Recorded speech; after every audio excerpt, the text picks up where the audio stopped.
Crisis epiléptica. ¿Qué es y cómo actuar? Como dato estadístico, el 3% de la población va a padecer a lo largo de su vida al menos una crisis epiléptica. Por tanto, es una enfermedad muy frecuente, siendo la segunda causa neurológica por la que las personas acuden a urgencias. La epilepsia es una enfermedad cerebral no transmisible, crónica, que afecta a personas de todas las edades.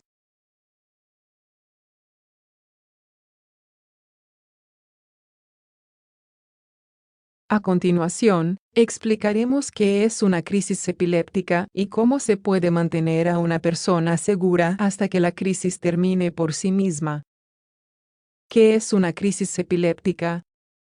Como definición, una crisis epiléptica es un conjunto de síntomas diversos, desde síntomas que pueden pasar desapercibidos hasta manifestaciones que, popularmente, llamamos convulsiones.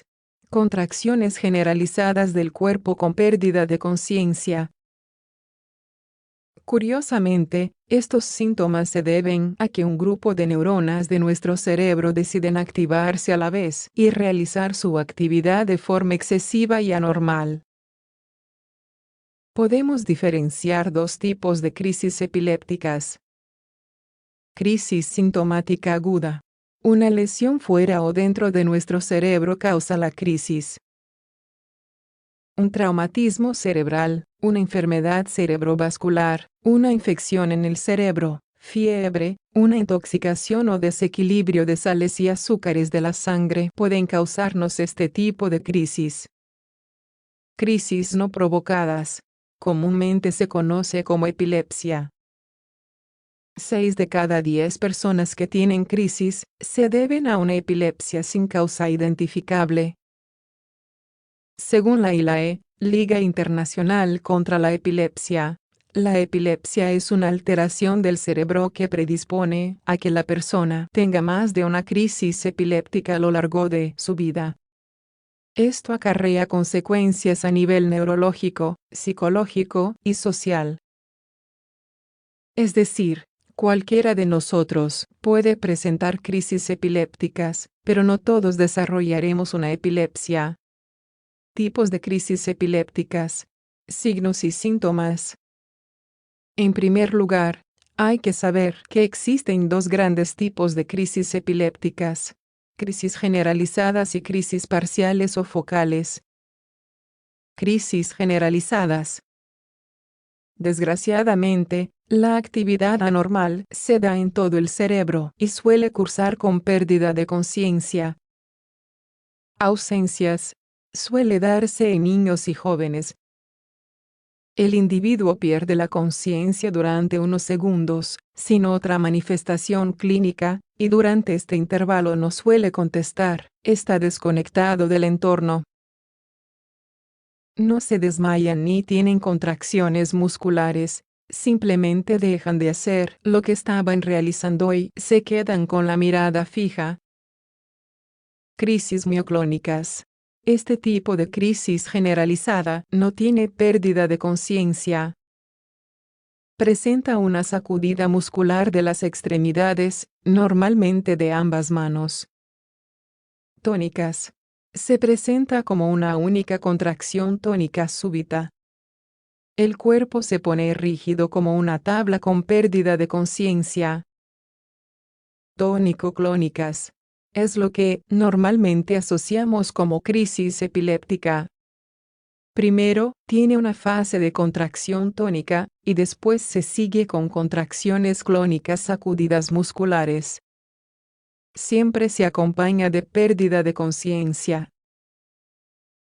Frecuentemente, se muerde en la parte lateral de la lengua y hay relajación de esfínteres. Suele durar entre 1 y 2 minutos, y posteriormente hay un periodo de varios minutos de confusión. Crisis parciales o focales. En este caso, la actividad anormal solamente ocurre en un grupo específico de neuronas.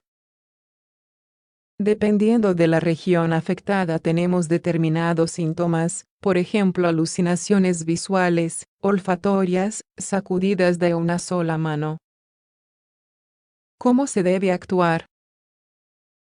Si presenciamos una crisis epiléptica, hay que hacer lo siguiente.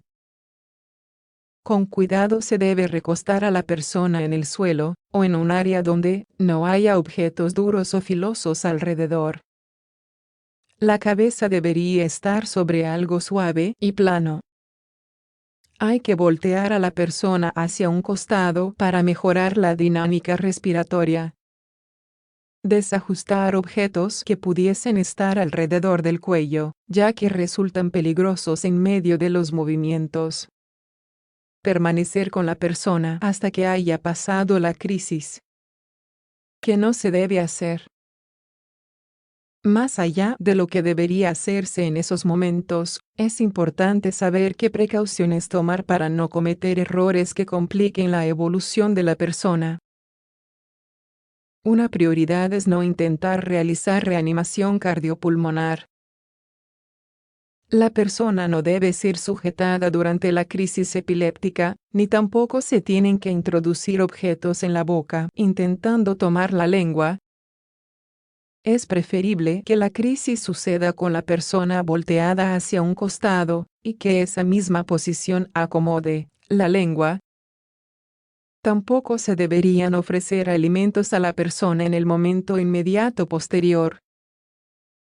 Los líquidos tampoco, al menos hasta que corroboremos que el afectado se encuentra alerta.